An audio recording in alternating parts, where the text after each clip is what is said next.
रुक करते हैं छत्तीसगढ़ की कुछ प्रमुख खबरों का। रायपुर से ही खबर, जहां आज छत्तीसगढ़ बोर्ड के 10वीं और 12वीं बोर्ड के जो नतीजे हैं स्टूडेंट्स के वो घोषित होंगे। एग्जाम रिजल्ट्स घोषित होंगे आज सुबह 11 बजे। माध्यमिक शिक्षा मंडल की वेबसाइट पर ये नतीजे घोषित किए जाएंगे।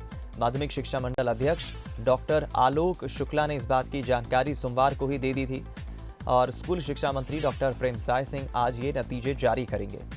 जाहिर है कि कोरोना काल के चलते कुछ तब्दीलियां जरूर देखने को मिलेंगी इस बार के रिजल्ट्स में, क्योंकि हर वर्ष प्रतिवर्ष प्रेस कॉन्फ्रेंस होती है और प्रेस कॉन्फ्रेंस में शिक्षा मंत्री डिक्लेयर करते हैं एग्जाम रिजल्ट्स। लेकिन चूंकि कोरोना काल चल रहा है, ऐसे में अब तरीका जो है बदला है और बच्चों को खास तौर पर इंतजार है 11 बजे का कि उनके रिजल्ट्स किस तरह से आते हैं। रिजल्ट आ रहा है, हमारे बच्चों को शुभकामनाएं। कल 10वीं का और 12वीं के दोनों का रिजल्ट घोषित करने वाले हैं और इसमें जो परीक्षाएं हो रही थी, कुछ विषयों का रह गया था परीक्षा जो कोरोना संक्रमण के कारण नहीं हो पाया था, उसको स्थगित किया गया था। उन स्थगित जो विषय थे उनका रिजल्ट उनके जो स्कूल में आंतरिक मूल्यांकन होता है और उसके आधार पर उनको किया जाएगा, जो बचे हुए प्रश्न पत्र हैं। बाकी जो प्रश्न पत्र जिनके हो चुके हैं उनका जैसा होगा उस आधार पर रिजल्ट बनेगा और कल इसका रिजल्ट निकाला जा रहा है। ये बच्चे इसमें करीब 10वीं में 3,92,000 और 10वीं में और 12वीं में 2,77,000 छात्र इसमें बैठे थे। हम रुक करेंगे। उमेश मौर्य हमारे साथ इस वक्त जुड़ गए हैं सीधा लाइव बातचीत करने के लिए। उमेश, अभी हमने शिक्षा मंत्री प्रेमसाय सिंह की भी बात सुनी और जाहिर है कि कोरोना काल के चलते कुछ बच्चों के, चाहे हम 10th की बात करें या 12th बोर्ड की हम बात करें, पिछले एग्जाम्स के उन आधार पर उन्हें प्रमोशन तो एक तरह से मिल गया है, लेकिन इंतजार फिलहाल बच्चों को बड़ी बेसब्री से है कि आखिर किस तरह से उनके एग्जाम रिजल्ट आते हैं, क्योंकि काफ़ी कोरोना काल की वजह से फेरबदल भी हुआ है और तब्दीलियाँ भी हुई हैं। निश्चित रूप से स्कूल शिक्षा मुख्य जो सचिव हैं उन्होंने कल ये घोषणा की थी कि कल आने वाले मतलब आज के दिन बच्चों का परिणाम घोषित किया जाएगा, जिसमें 10वीं 12वीं के परिणाम घोषित किए जाएंगे। लगभग 10वीं 12वीं दोनों के छात्रों को मिलाकर 5 लाख से अधिक छात्रों का आज भविष्य का रिजल्ट जो होगा वो सामने आएगा। इसमें साफ तौर पर ये कहा जा सकता है कि कोरोना काल की वजह से ये रिजल्ट बहुत लेट जारी किया जा रहा है, जिसकी वजह से काफ़ी परेशानियां भी झेलनी पड़ी है शिक्षा विभाग को, क्योंकि कॉपियों को जांचने में काफ़ी लेट हुई है। वहीं इंतज़ार छात्रों को भी करना पड़ा है अपने रिजल्ट के लिए। आपको बता दूं, कोरोना काल के समय 12वीं के एक दो जो पर्चे हैं वो नहीं हो पाए थे, क्योंकि संक्रमण इतनी तेज़ी से बढ़ रहा था जिसकी वजह से एग्ज़ाम नहीं हो पाया था। लिहाजा अब वो समय आ गया है, पूरी जो रिज़ल्ट है वो आज जारी किया जाना है। माध्यमिक शिक्षा मंडल के वेबसाइट पर ये रिज़ल्ट जारी किया जाएगा। स्कूल मंत्री प्रेम साय द्वारा ये रिज़ल्ट जारी किया जाएगा। आपको बता दूं कि हर साल रिज़ल्ट जारी होने से पहले प्रेस कॉन्फ्रेंस किया जाता था। प्रेस कॉन्फ्रेंस के दौरान ये घोषणा की जाती थी कि रिज़ल्ट और टॉप 10 की लिस्ट जारी की जाती थी, लेकिन इस बार कुछ तब्दील की गई है। कोरोना संकट को देखते हुए जूम ऐप के माध्यम से अब इसका प्रेस कॉन्फ्रेंस किया जाएगा और इसी जूम ऐप के माध्यम से ये पत्रकारों से जुड़ेंगे मंत्री प्रेम साय स्कूल मंत्री, और जो लोगों का जो स्टूडेंट्स हैं, जो छात्र हैं, उनके आज भविष्य का निर्धारण होगा। आज वो बेसब्री से इंतज़ार भी कर रहे थे पिछले 1 महीने से कि उनका रिजल्ट कब आएगा। वहीं जो एग्ज़ाम नहीं हुए हैं उनमें औसतन मार्किंग देकर उनको प्रमोशन किया जाएगा, उन पे बोनस अंक दिया जाएगा। जी दीपक। चलिए, बातचीत के लिए धन्यवाद आपका उमेश। तो फिलहाल इंतजार रहेगा और कुछ ही देर में करीब आज सुबह 11 बजे ये रिजल्ट घोषित होंगे, डिक्लेयर होंगे।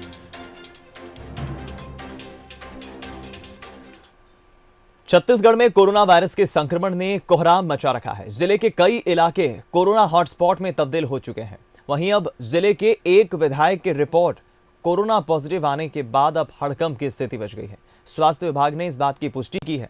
बता दें आपको कि विधानसभा समिति की बैठक सोमवार को हुई थी और विधायक दलेश्वर साहू सोमवार को इस बैठक में शामिल भी हुए थे, जिसमें 6 और विधायक मौजूद थे।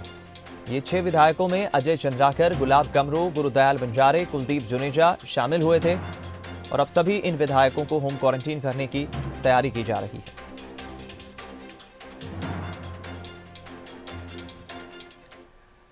सरकार कोरोना काल को अनलॉक कर रही है, लेकिन छत्तीसगढ़ के लिए ये सिरदर्द बना हुआ है। प्रदेश में तेजी से मरीज बढ़ रहे हैं। स्थिति अब ये हो गई है कि प्रदेश के 28 में से 21 जिले रेड जोन में आ चुके हैं। स्वास्थ्य एवं परिवार कल्याण विभाग की ओर से रेड, ऑरेंज और ग्रीन जोन की नई सूची जारी की गई। इसमें 95 ब्लॉक को रेड जोन और 33 ब्लॉक को ऑरेंज जोन में शामिल किया गया है।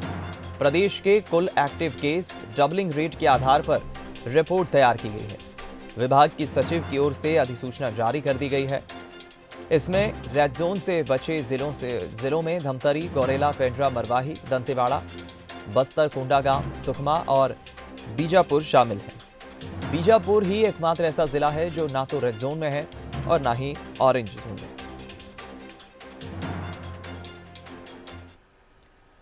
छत्तीसगढ़ के पूर्व मंत्री लता उसेंडी ने पीसीसी चीफ मोहन मरकाम के उस बयान पर निशाना साधा है जिसमें मोहन मरकाम ने कोंडागांव पुलिस अधीक्षक बालाजी राव पर भ्रष्टाचार के आरोप लगाए थे। कोंडागांव में लता उसेंडी ने कहा है कि प्रदेश में कांग्रेस की सरकार है, अगर कोई अधिकारी भ्रष्टाचार में लिप्त है तो सरकार कार्रवाई करे। लता उसेंडी ने कहा कि अधिकारी निष्ठापूर्वक अपने कर्तव्य का निर्वहन कर रहे हैं और कांग्रेस उन पर जबरन भ्रष्टाचार का आरोप लगा रही है। अधिकारियों पर इस तरह के आरोप लगाने से उनका मनोबल टूटता है। साथ ही उन्होंने कहा कि अधिकारियों की कार्रवाई से कांग्रेसियों को डर लगने लगा है। लता उसेंडी ने आगे कहा कि पुलिस अधीक्षक की कार्यप्रणाली से जिले के आम नागरिक बेहद खुश हैं। है कि माननीय मोहन मरकाम जी जो है इसमें गंभीरता से उनका बयान भी नहीं आ रहा है। इसका सीधा देखेंगे कि उनको अपने प्रशासनिक अधिकारियों के ऊपर भरोसा नहीं है। आज सरकार उनकी है, कांग्रेस की सरकार है और कांग्रेस के पीसीसी अध्यक्ष है और उन्हें अपने अमले के ऊपर ही भरोसा नहीं, वो सीधे एसपी के ऊपर आरोप लगा रहे। नियमतः एसपी ने जो कार्रवाई किया है, जिसको लेकर लगातार कांग्रेस के पदाधिकारी और माननीय मोहन मरकाम जी के द्वारा आरोप लगाया जा रहा है और वीडियो में मैंने देखा है जिसमें सीधा उन्होंने प्रेस में आप सबको के समक्ष जो विषय रखा, उसमें ये कह रहे हैं कि एसपी महोदय ने एक लंबे चौड़े फंड का डिमांड किया था। अगर आप प्रेस में खुलकर इस बात को बोल रहे तो आपके पास सबूत भी होगा। आपकी सरकार है, आपको इतना समय क्यों लग रहा है उनके ऊपर कार्रवाई करने के लिए?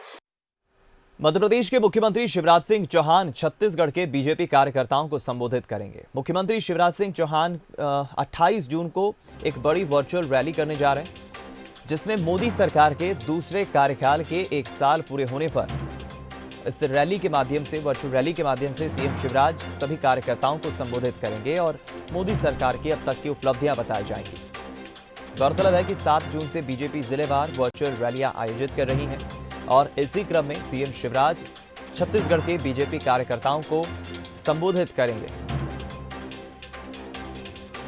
जिलों में, लोकसभा क्षेत्र में, विधानसभा क्षेत्र में मोर्चा प्रकोष्ठ के द्वारा वीडियो कॉन्फ्रेंसिंग के माध्यम से 1 साल की उपलब्धि पहुंचाई जा रही है और इसी कड़ी में 28 जून को प्रदेश का एकमात्र बड़ा वर्चुअल रैली होना है, जिसको मध्य प्रदेश के यशस्वी मुख्यमंत्री और राष्ट्रीय उपाध्यक्ष श्री शिवराज सिंह चौहान संबोधित करेंगे। और उस वर्चुअल रैली में कोविड-19 की लड़ाई में हमारे प्रधानमंत्री जी ने जो किया है, जिसके कारण पूरे दुनिया में उनकी सराहना हो रही है, उसकी भी चर्चा होगी।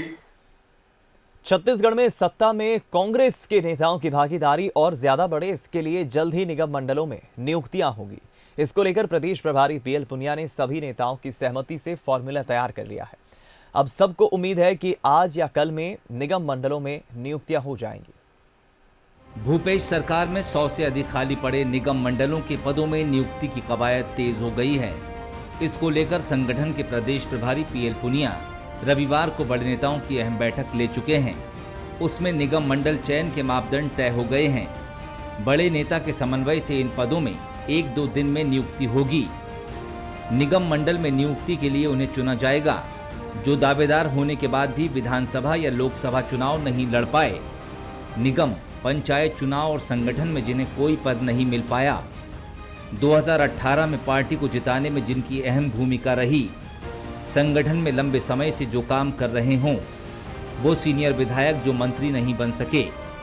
माना जा रहा है कि इस फॉर्मूले से पार्टी ने गोटीय संतुलन को ध्यान में रखते हुए ऐसे लोगों की लिस्ट तैयार कर ली है। मापदंड है जो वरिष्ठता, ये सब्जेक्टिव असेसमेंट ही है कि जो वरिष्ठ लोग हैं जिनका पार्टी को मजबूत करने में बड़ा योगदान है, जिन्हें मौका नहीं मिला, विधानसभा लड़ने का मौका नहीं मिला, लोकसभा लड़ने का मौका नहीं मिला, संगठन में जगह नहीं मिली, तो ऐसे लोगों को मौका देने का निर्णय लिया गया है।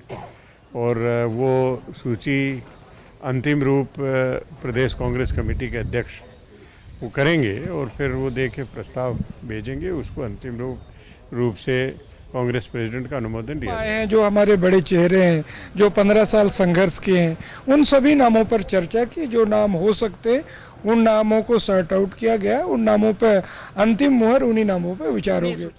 तय फार्मूले के अनुसार पार्टी में नाराजगी न पनपे, इस बात को खास ध्यान में रखा गया है और इसीलिए निगम मंडलों की नियुक्ति में विधायकों को शामिल करने की बात भी रखी गई है, जिस वजह से ऐसे सीनियर विधायक भी निगम मंडलों की दौड़ में दिखाई दे रहे हैं जो कि मंत्री नहीं बन पाए हैं।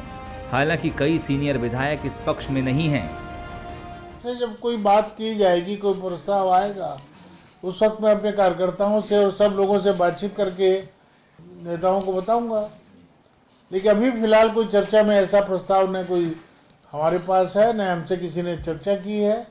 और इसलिए जब कोई ऐसी बात होगी तो मैं साथियों से बात करूंगा और कार्यकर्ताओं को भी अवसर मिले, ज़्यादा बेहतर है। हम लोगों के बजाय कार्यकर्ताओं को मौका मिलेगा तो कार्यकर्ता, मैं समझता हूं, उनका मनोबल बढ़ेगा। 2018 के चुनाव में कांग्रेस ने एक बड़ी जीत हासिल की, जिसमें उसके पास 69 विधायक और संगठन में काम करने वाले नेताओं की लंबी चौड़ी लिस्ट है। ऐसे में सबको उपकृत कर पाना पार्टी के लिए मुश्किल काम है। इसीलिए एक तय फॉर्मूले पर पार्टी काम कर रही है। मोहन तिवारी, बंसल न्यूज, रायपुर। छत्तीसगढ़ में एक बार फिर वन विभाग में बम्पर तबादले हुए हैं। 23 आईएफएस अफसरों का ट्रांसफर ऑर्डर जारी किया है राज्य सरकार ने। हाथियों की लगातार मौत के बाद इसके पहले भी बीते दिनों ही वन विभाग के कई बड़े अधिकारियों को इधर से उधर किया गया था। सीसीएफ अतुल शुक्ला को हटाया गया था, साथ ही कई डीएफओ को भी हटा दिया गया था। अब एक बार फिर वन विभाग के 23 अधिकारियों के प्रभार में फेरबदल किया गया है। कई अधिकारियों को नई पदस्थापना भी मिली है। पीसी पांडे अपर प्रधान मुख्य संरक्षक बनाए गए हैं। एसएस बजाज अपर प्रबंधन संचालक छत्तीसगढ़ राज्य लघु वनोपज संघ बनाए गए।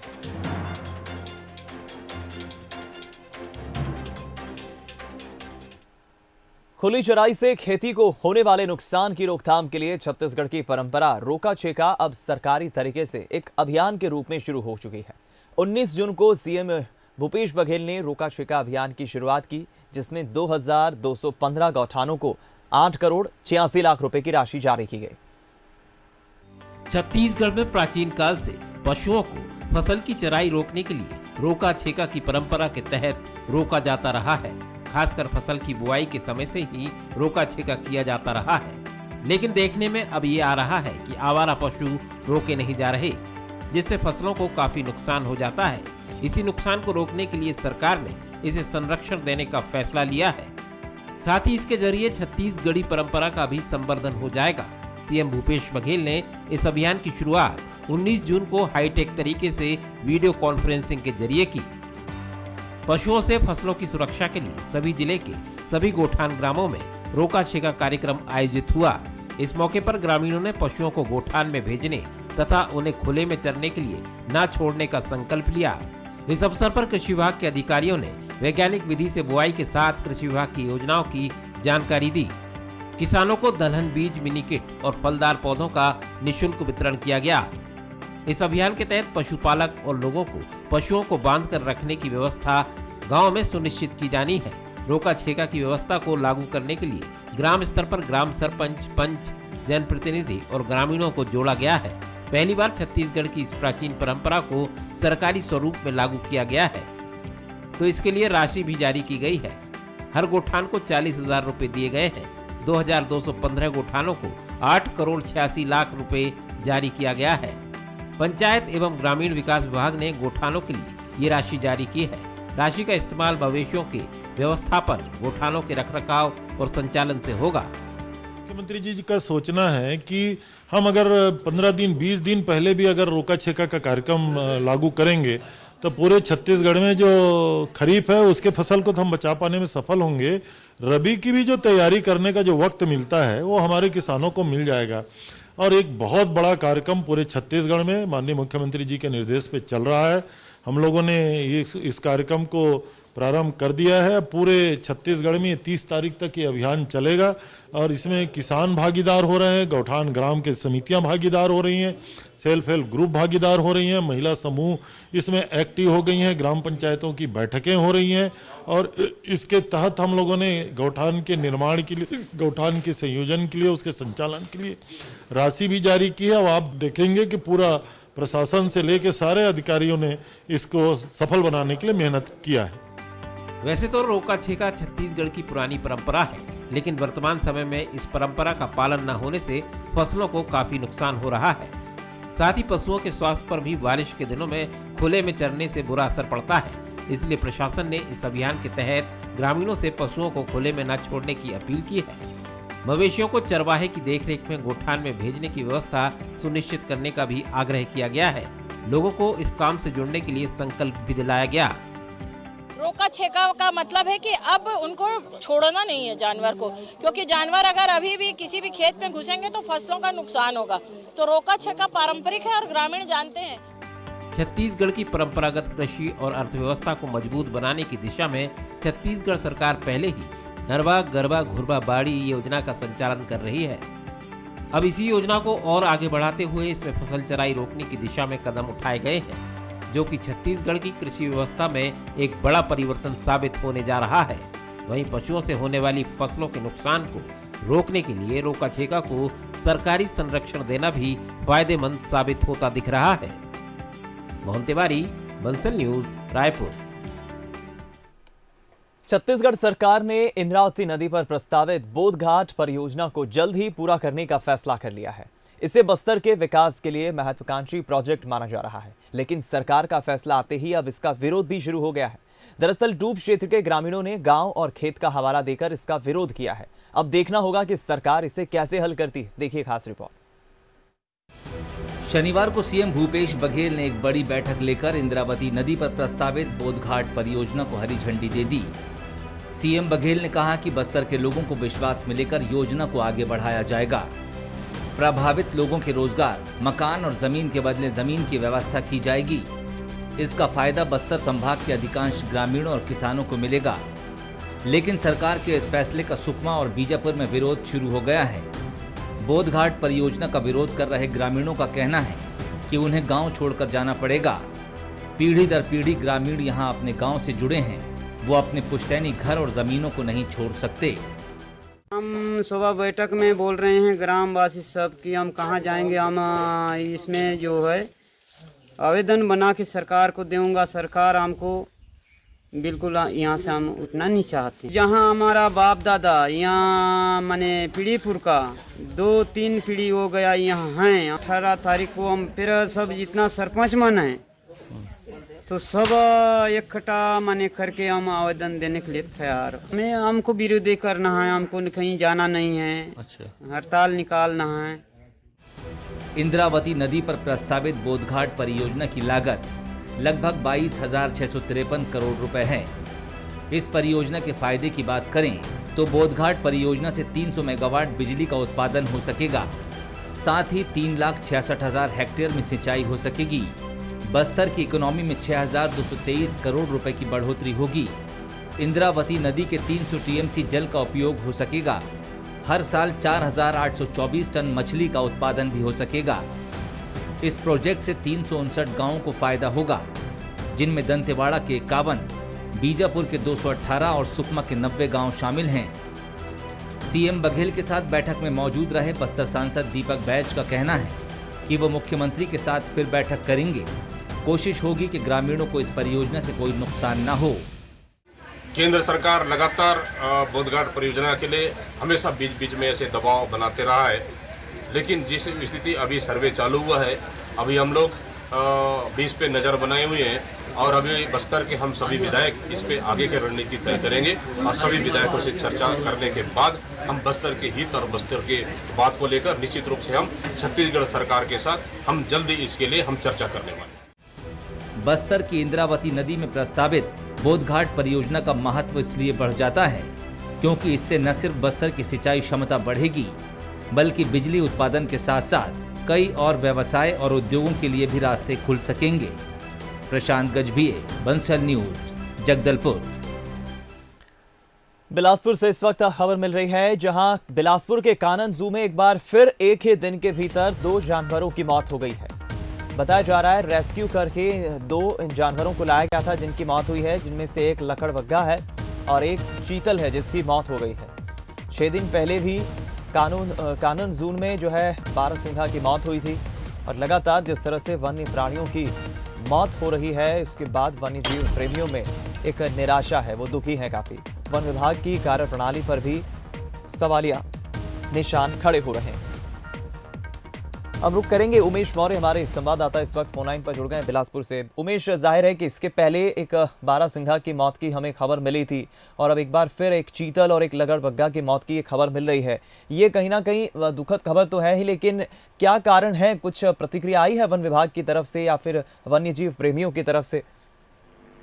देखिए, लगातार कानन जू में जानवरों की मौत का जो सिलसिला है वो जारी है।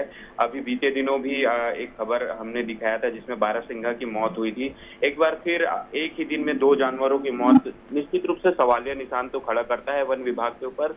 कहीं न कहीं वहां पर जरूरत है एक बेहतर स्वास्थ्य चिकित्सा की, जहां पर होना चाहिए था पशुओं के लिए, वहां पर डॉक्टरों की कमी है, जहां पर बेहतर इलाज वन्य जीवों को नहीं मिल पा रहा है। संविदा पे वहां पर डॉक्टरों को रखा गया है। हमारी बात डीएफओ से हुई थी, उन्होंने कहा है कि यहाँ पे 2 डॉक्टरों को रखा गया है, जहाँ पे जो 2 डॉक्टर है वो संविदा पे है, यानी कि वो ट्रेनी है। तो निश्चित रूप से कहा जा सकता है कि ट्रेनियों के भरोसे जो वन्य जीव है उनका ट्रीटमेंट किया जा रहा है, लिहाजा जो सही उपचार वन्य जीवों को मिलना चाहिए वो नहीं मिल पा रहा है। लकड़बग्गे को लेकर बीते दिनों रेस्क्यू करके लाया गया था, वो जख्मी हालत में था। ये माना जा रहा है कि उसे किसी ने गंभीर हथौड़े से या कुल्हाड़ी से उसको उस पर वार किया है, जिसकी वजह से उसकी कमर टूट गई है। रेस्क्यू करके उसे यहाँ पर लाया गया, उसका ट्रीटमेंट किया जा रहा था, लेकिन बेहतर उपचार नहीं मिलने की वजह से उसकी मौत हो गई। वहीं एक चीतल की मौत हो गई। वन विभाग से जब इसकी जानकारी ली कि आखिर उसके मौत का कारण क्या था, तो उन्होंने कहा आपसी संघर्ष है। मतलब लगातार एक के बाद एक मौत हो रही है और आपसी संघर्ष का हवाला दिया जा रहा है। कहीं ना कहीं बड़ी चूक है वन विभाग की तरफ से, ये देखने की जरूरत है। वहीं वन्य जीव के प्राणी जो के प्रेमी है, उनका ये साफ तौर पे कहना है कि यहाँ पर बेहतर व्यवस्था की जरूरत है। पर्याप्त व्यवस्था नहीं होने की वजह से वन्य जीवों की मौत हो रही है, इस पे अंकुश लगाना जरूरी है। अन्यथा ऐसे धीरे धीरे करते एक एक करके पूरे वन्य जीवों की मृत्यु हो जाएगी। इसे लिहाजा ध्यान देने की जरूरत है और इस पूरे मामले को लेकर वन्य मंत्री को भी वन्य प्रेमियों ने एक पत्र जारी किया है और लिखा है कि यहाँ पर बेहतर चिकित्सा व्यवस्था की जाए ताकि जो वन्य जीवों को सही उपचार मिल सके और उनकी जान बचाई जा सके। ठीक, बहुत बहुत धन्यवाद आपका उमेश, बातचीत के लिए, जानकारी हम तक पहुंचाने के लिए।